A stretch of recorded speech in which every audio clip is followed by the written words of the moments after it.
ಭುವನಂ ಗಗನಂ ಸಕಲಂ ಶರಣಂ ಅಖಿಲಂ ನಿಖಿಲಂ ಶಿವನೇ ಶರಣಂ.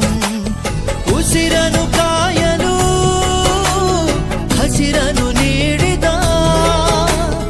ಇರುಳನು ನೀಗಲು ಹಗಲನು ನೀಡಿದ, ಶರಣು ಎನಲು ಇವನು ಒಲಿದು ಬರುವ, ಎದುರು ನಿಲ್ಲಲು